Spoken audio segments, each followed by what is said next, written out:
અને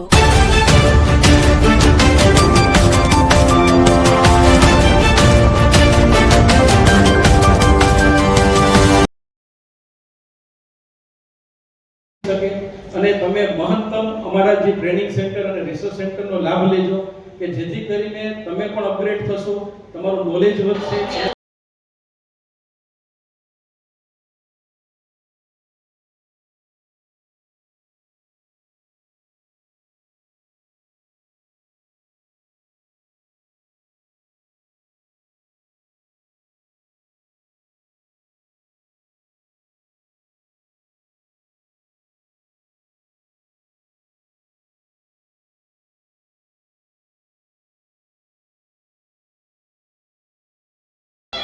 ભાષામાં વાત કરીએ તો ખેડૂત હવે સરળતાથી મળી ગયું. એટલે આપણા જે જબુગામ કેન્દ્ર ખાતે જે સેન્ટર આવેલું છે એનો દરેક ખેડૂત છે મહત્તમ લાભ લે અને આમાં એના કોઈ પણ જાતના ચાર્જીસ લેવામાં આવતા નથી. કારણ કે આ જે યુનિવર્સિટી છે એનો મુખ્ય બેનશ્રીનું સ્વાગત કરશો જી. ચિત્તલકુંવરબા આપનું ખૂબ ખૂબ સ્વાગત હો.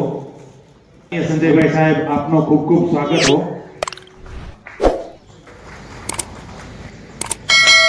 આંગણે આવો કાર્યક્રમ હોય અને આપણે તાળીમાં કચાશે બિલકુલ વ્યાજબી નહીં, તો આપણે દરેક મહેમાનોના સ્વાગતમાં એકવાર જોરદાર તાળીઓ થઈ જાય. આપણે ગામત્રે જતા હોય તો પણ ખાલી હાથે નથી જતા, તો આપણે મહેમાનોના સ્વાગતમાં કોઈ પણ જાતની કચાશ નહીં રાખીએ.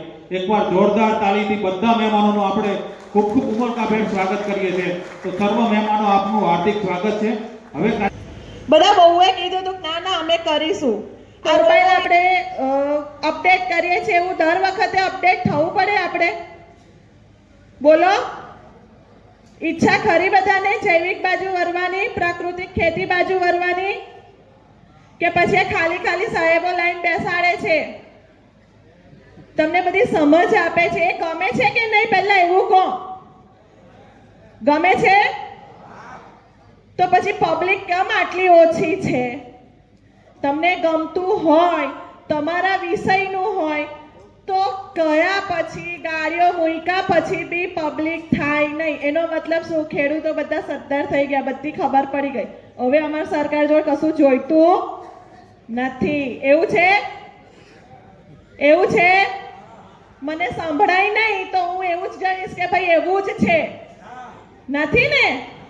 તો પછી થયું છે અને હવે પૂર્ણ થવા જઈ રહ્યો છે. પણ આ કાર્યક્રમ 2 દિવસ ચાલવાનો છે, એટલે કાલે પણ બધાને આવવાનું છે. અહીંયા શ્રી સેજલબેન, જિલ્લા પંચાયતના શિક્ષણ સમિતિના ચેરમેન સંજયભાઈ, મહિલા અને બાળ વિકાસ સમિતિના ચેરમેન શ્રી ધર્મિષ્ઠાબેન, સરપંચ શ્રી કાર્તિકભાઈ, બાગાયત ખેતી અધિકારી શ્રી, ટીડીઓ શ્રી, મામલતદાર શ્રી, વિવિધ વિભાગમાંથી આવેલા અધિકારીગણ, કર્મચારીગણ અને અમારા દરેક કાર્યક્રમને દેશ અને દુનિયામાં પહોંચાડનાર અમારા તમામ પત્રકાર ભાઈઓ અને સૌ ખેડૂત મિત્રો અને બહેનો, અગાઉના આપણા જે ચિકિત્સકો અહીં આવેલા છે, દરેક વિષય ઉપર તમને ખૂબ સારું માર્ગદર્શન આપ્યું.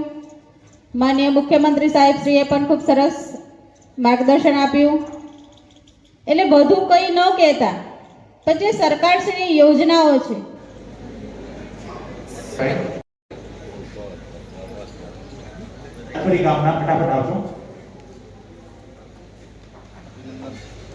ત્યાર પછી કોલી વિઠ્ઠલભાઈ ધરોલિયા, રાજપૂત, ત્યાર પછી જયંતિભાઈ જીવાભાઈ કલ્ટિવેટરની ખરીદી કરી છે, જેને જેમાં કચાશ નહીં રાખીએ.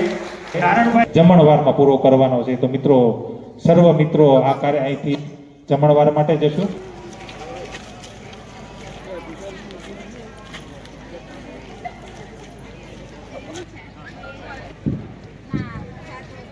આજે ડ્રોન દીદી અને ડ્રોન દીદીથી એ લોકો બને ત્યાં સુધી ના બહેનો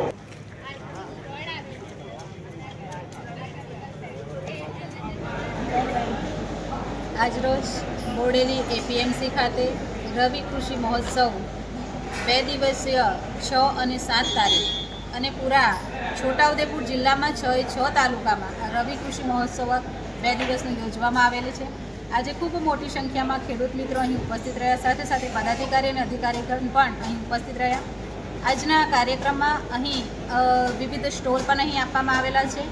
સાથે સાથે અહીંયા ખેડૂત મિત્રોને પ્રાકૃતિક ખેતી વિશે અને પશુઓ વિશે ખૂબ સારી માહિતી અને માર્ગદર્શન આપવામાં આવેલું છે, જેથી કરીને ખેડૂત મિત્રો ખૂબ આગળ વધી શકે, કેવી રીતે વાવેતર કરવું અને એનું ઉત્પાદન કેવી રીતે વધારે પ્રમાણમાં મેળવવું એનું અહીં ખૂબ સરસ માર્ગદર્શન વિવિધ ચિકિત્સકો દ્વારા અહીં આપવામાં આવેલું છે.